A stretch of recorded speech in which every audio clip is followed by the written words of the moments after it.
Sonic Frontiers, the new open zone but also boost game that has been the most critically acclaimed game since...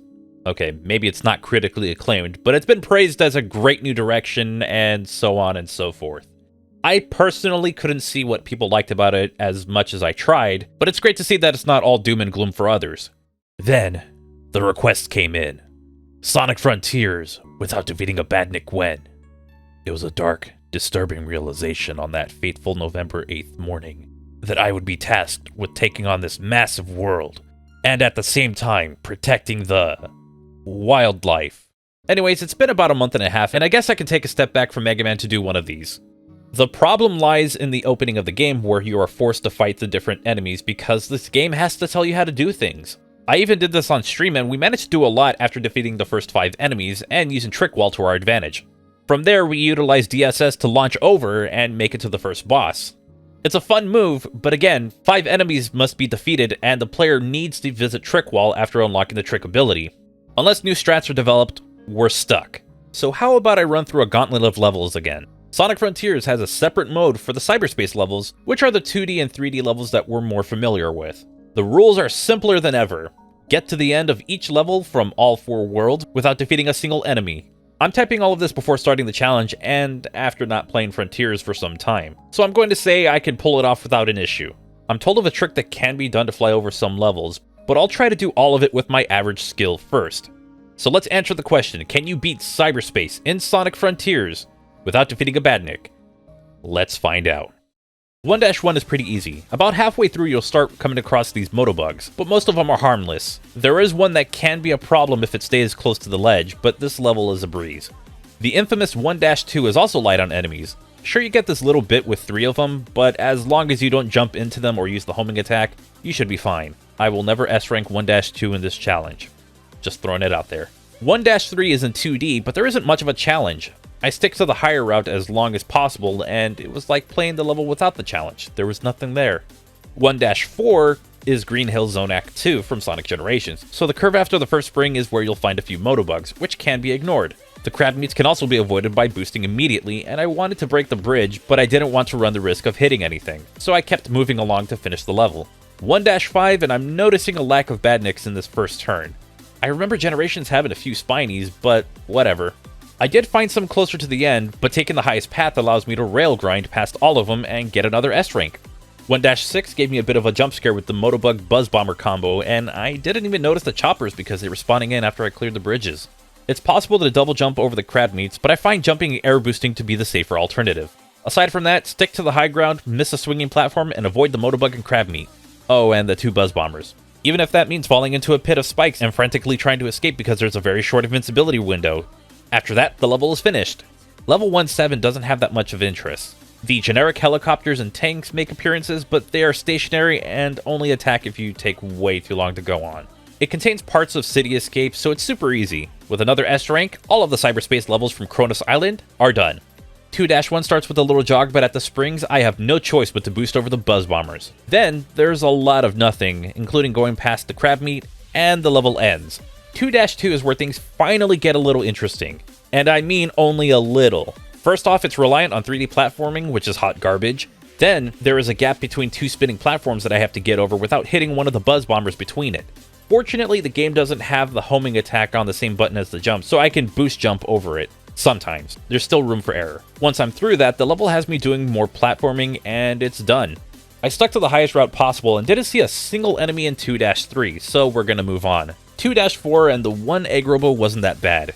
It's the 3 weirdly placed Buzz Bombers that I had to watch out for. All you gotta do is weave through them. I can't comment on much except for missing this bit, but whatever, the level is over. 2-5 goes back to 2D, and these 2 egg robos are in the way. I can get to the corner of it, but it means I need to pull back on my boost a bit. Once that's taken care of, there is nothing else in the way, even though I can hear something. There's not a lot to take note of at the start of 2-6. I came across these Buzz Bombers around the spring. Unlike standard ones, these require constantly homing attack them to get them to rise up. With 3 enemies within range, 1 incorrect target, and I'll have to restart the level. And I had to do it a few times to figure out what to do next. And it's at this point I feel like an idiot for not noticing the rails that are within jumping distance. The game gives me branching paths to work with so I can avoid all of the enemies that I can, And with a little maneuvering around, I can finish the level. 2-7 begins, and the egg robos are easy to dot. Oh, wait. Like I was saying, easy to jump over, and the level is pretty much over. Play as normal. Oh, damn, Ares Island cyberspace levels are done. So I want to bring up the detail that I'm not going into. It's not that there's anything hidden in these levels, it's just the levels aren't that big and the roadblocks aren't that bad. They're far and few in between, so I'm not given a lot to work with. Anyways, let's move on. 3-1 and oh shit, egg robos. I just wish the 3D movement was good. Damn it. Okay, so aside from that and being launched into egg robos constantly, there is a small bit where I have to double jump, then homing attack to get away from targeting the buzz bomber. From there, it's the usual walk around, and that's an S rank. Oh yeah, I haven't kept track of those. 3-2. Spike. There's nothing else here, which is a shame because I actually like the music in this level. 3-3 is Sky Sanctuary, and the egg robos are spread far enough to where they don't pose a threat. Even when I try to make things difficult on myself, it's still really easy. 3-4 also has no enemies, so we can just move on. The same goes for 3-5, but there's also this awful drift, and why the hell does it control like this? Why am I here? And now for the most difficult level in this playthrough, 3-6. The buzz bombers at the beginning make it incredibly difficult to get to the next platform. I had to try numerous times and finally got it with a double jump and a well-timed homing attack. Now I know what you're saying. Do that homing dash glitch. The funny thing is, I tried. From there, it's a lot of platforming until I get to another pair of buzz bombers. Now, I could have used the boost and stomp, but with my luck, it probably would have demolished one of them. So I had to restart, thanks to another error. Now, I would have had it pretty easy, but an errant light dash sent me backwards. Nice. Anyways, the fun part is done. It's time to be bored again, probably. 3-7 is another mindless... Oh, crap.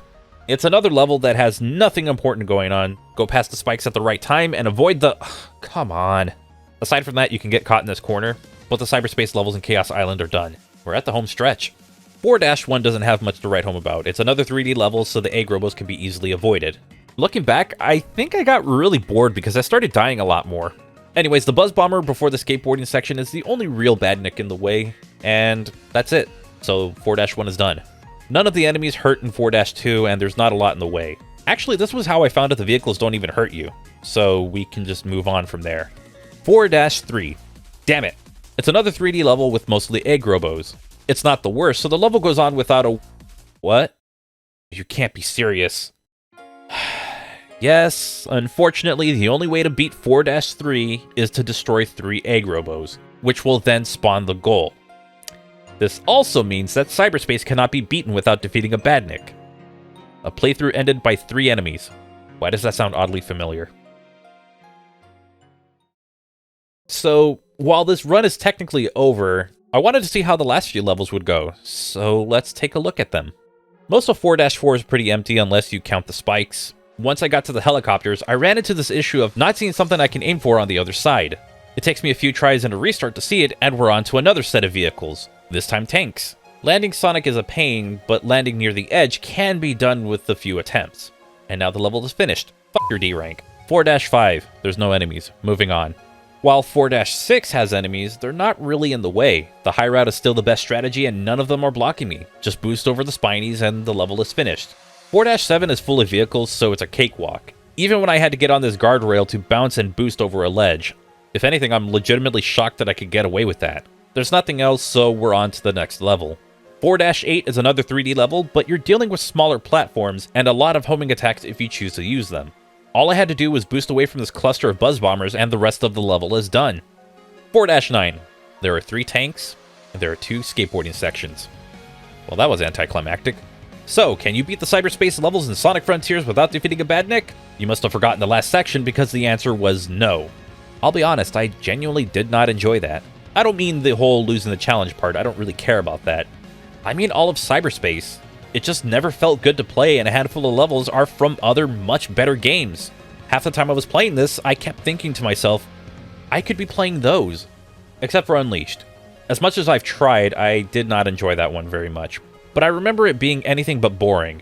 And that's what cyberspace is in this game. It's boring, and it makes you want to play the games that some of these levels are based on, rather than this. I don't know, maybe I should finally finish that Sonic Frontiers review and get all of my opinions out there. But I'll think about that. Anyways, f*** those egg robos. Hey everyone, thank you so much for watching today's video. If you enjoyed the video, you can click the like button and sub if you're new. At this time, I want to give a shout out to the supporters. Their names are scrolling across the screen right now for both YouTube and Patreon. If you want to support the videos I put out, you can use the join button below this video, or you can go to my Patreon page at patreon.com/GottaBeFrank.